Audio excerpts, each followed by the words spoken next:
Putin का पूरा नाम व्लादिमीर पुतिन है। पुतिन को नए जमाने का जार भी कहा जाता है। रसिया की संस्कृति में जार उस नेता या राजा को कहा जाता है जो अपने दुश्मनों को समाप्त कर देता है, लेकिन जनता उसे पूरा समर्थन देती है।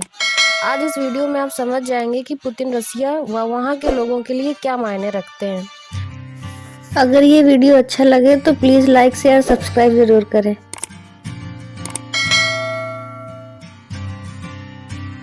पुतिन 2036 तक रूस के राष्ट्रपति बने रहेंगे, अभी ये सबका दावा है। रूस की सत्ता पर पहुंचने तक का उनका सफर किसी फिल्मी कहानी से कम नहीं है। पुतिन के पिता सोवियत नेवी के हिस्सा थे और मां एक फैक्ट्री वर्कर थी। पुतिन किसी रईस फैमिली से नहीं थे। पुतिन बचपन से ही अलग थे। क्लास के बच्चे टीचर को जब फ्लावर्स गिफ्ट करते थे तब पुतिन पौधे भेंट करते थे उनको। उन्हें गिटार बजाना पसंद था, वो बीटल्स के रिकॉर्ड सुनते थे। पुतिन के पिता उन्हें बॉक्सिंग सिखाना चाहते थे, पर पुतिन ने जूडो सीखा। पुतिन कहते हैं मार्शल आर्ट उनकी ज़िंदगी में बहुत बड़ा बदलाव लाया है। मार्शल आर्ट से पुतिन में और भी दृढ़ता आई है।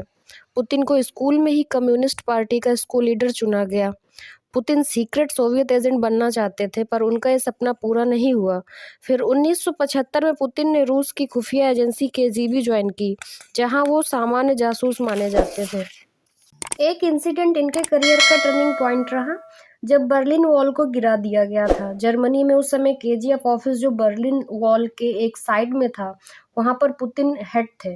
जब इनके ऑफिस को प्रदर्शनकारियों ने चारों तरफ से घेर लिया था और बर्लिन वॉल को ढहा दिया था, उस समय पुतिन के अलावा वहां पर 3 गार्ड और थे। कुल 4 लोग ही थे ऑफिस में। रात के 12 बजे मॉस्को कॉल करने के बाद जब वहां से कोई मदद नहीं मिली, तब पुतिन ने साहस दिखाते हुए अपनी वर्दी पहनी और बाहर आ गए।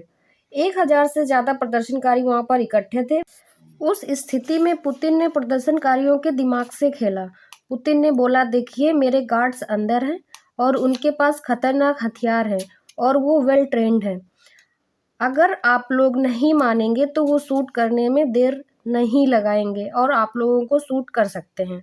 जिसके बाद हिंसक भीड़ वहां से चली गई। पुतिन ने अपनी सूझबूझ से अकेले ही सिचुएशन को डील कर लिया, जबकि उनके पास कोई हथियार नहीं थे। पुतिन ने बस धमकाया था। मार्च 1989 में पहली बार सोवियत यूनियन में चुनाव हुए। यहीं से पुतिन ने राजनीति में एंट्री ली और कुछ ही समय में राष्ट्रपति बोरिस येल्त्सिन के सबसे भरोसेमंद आदमी बन गए। 14 दिसंबर 1999 को येल्त्सिन ने पुतिन से कहा कि अपनी जगह पुतिन को राष्ट्रपति बनाना चाहते हैं। पुतिन ने 16 दिन तक ये खबर अपने तक ही रखी। बाद में 30 दिसंबर को खुद येल्त्सिन ने इनकी घोषणा कर दी। पुतिन 2000 से 2004 और 2004 से 2008 के बीच रसिया के राष्ट्रपति रहे। रसिया में यह सिस्टम था कि 2 बार से ज़्यादा लगातार कोई राष्ट्रपति नहीं बना रह सकता था। इसलिए 2008 में पुतिन ने राष्ट्रपति की बजाय प्रधानमंत्री बने। 2012 में फिर उन्होंने एक नया प्रस्ताव लाकर राष्ट्रपति कार्यकाल को 4 वर्ष से बढ़ाकर 6 वर्ष कर दिया और 2 बार से ज़्यादा राष्ट्रपति न बनने की ये शर्त भी समाप्त कर दी। और 2012 में पुतिन फिर से राष्ट्रपति बने रसिया के। इससे ये बात पता चलती है कि पुतिन अपनी जड़ों को जमाने के लिए वर्षों से काम कर रहे हैं। 1990 के दशक में पुतिन ने अपने इंटरव्यू में एक कहानी का जिक्र किया था।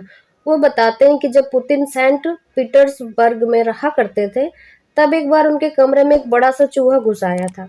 पुतिन ने किसी तरह चूहे को एक कोने में सीमित कर दिया, यानी उस चूहे को कॉर्नर कर दिया। लेकिन जब चूहा कोने में अलग और असुरक्षित महसूस करने लगा तो चूहे ने उछलकर पुतिन पर हमला कर दिया। उसके बाद पुतिन किसी तरह बाहर निकले कमरे के और कमरे का दरवाजा बंद कर दिया।